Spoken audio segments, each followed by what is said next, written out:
2024 Copa আমেরিকার মধ্য দিয়েই ইন্টারন্যাশনাল ফুটবল তথা আর্জেন্টাইন ফুটবলকে বিদায় জানিয়ে দিয়েছেন আনহেল ডি মারিয়া।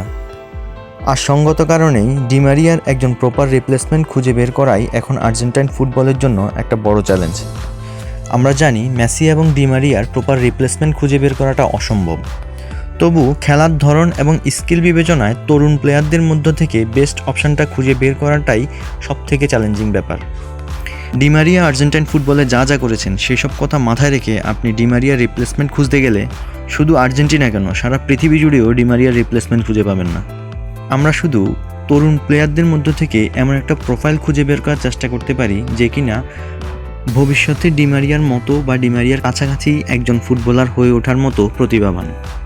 গত 8-10 বছরে আর্জেন্টাইন তরুণ প্লেয়ারদের মধ্যে কিংবা বয়সভিত্তিক ম্যাচগুলোতে ডি মারিয়ার পজিশানে অর্থাৎ রাইট উইংয়ে যে সকল প্লেয়ারদেরকে খেলতে দেখেছি তাদের মধ্যে লুকা রোমেরো, ভ্যালেন্তিন কার্বনি সহ এরকম অনেক নাম বলা যায়। তবে যে প্লেয়ারটা ব্যক্তিগতভাবে আমাকে খুবই অবাক করেছে সে মাতিয়াস সুলে। 21 বছর বয়সী মাতিয়াস সুলে মূলত একজন রাইট উইঙ্গার, কিন্তু খেলতে পারেন অ্যাটাকিং মিডফিল্ডার হিসেবে।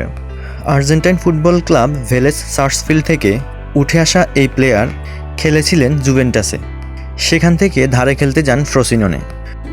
জুভেন্টাসে বেশিরভাগ সময় বেঞ্চে বসে থাকা মাতিয়াস সুলে তার বেস্ট ফুটবলটা খেলেন ফ্রোসিনোনে এসে।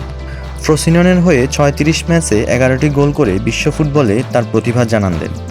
গত মৌসুমে সারা বিশ্বে মাতিয়াস সুলের সমবয়সী ফুটবলারদের মধ্যে একমাত্র জুড বেলিংহাম ছাড়া অন্য কেউই মাতিয়াস সুলে থেকে বেশি গোল করতে পারেনি।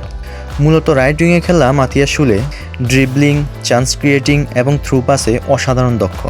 গত 1 বছরে গোল স্কোরিং অর্থাৎ ফিনিশিংয়েও অসাধারণ উন্নতি করেছে মাতিয়াস সুলে। সম্প্রতি রোমায় যোগ দেওয়া মাতিয়াস সুলে প্রিসিজনের 3টি ম্যাচে 2টি অ্যাসিস্ট এবং 1টি গোল করে সবার নজর কেড়েছে। রোমাতে সতীর্থ হিসেবে পাচ্ছেন পাওলো দিবালা এবং প্যারেদেসের মতো বিশ্বমানের আর্জেন্টাইন ফুটবলারদেরকে, যাদের সান্নিধ্যে মাতিয়াস সুলে আশা করি আরও পরিপক্ক হয়ে গড়ে উঠবেন। আর্জেন্টাইন ফুটবলে ডি মারিয়ার রিপ্লেসমেন্ট হিসেবে সাম্প্রতিক সময় ভ্যালেন্তিন কার্বনি খেললেও ভ্যালেন্তিন কার্বনি কিন্তু একজন প্রপার রাইট উইঙ্গার নয়। বয়সভিত্তিক টুর্নামেন্টগুলোতে আমরা ভ্যালেন্তিন কার্বনিকে মূলত অ্যাটাকিং মিডে নাম্বার 10 রোলটা প্লে করতে দেখেছি।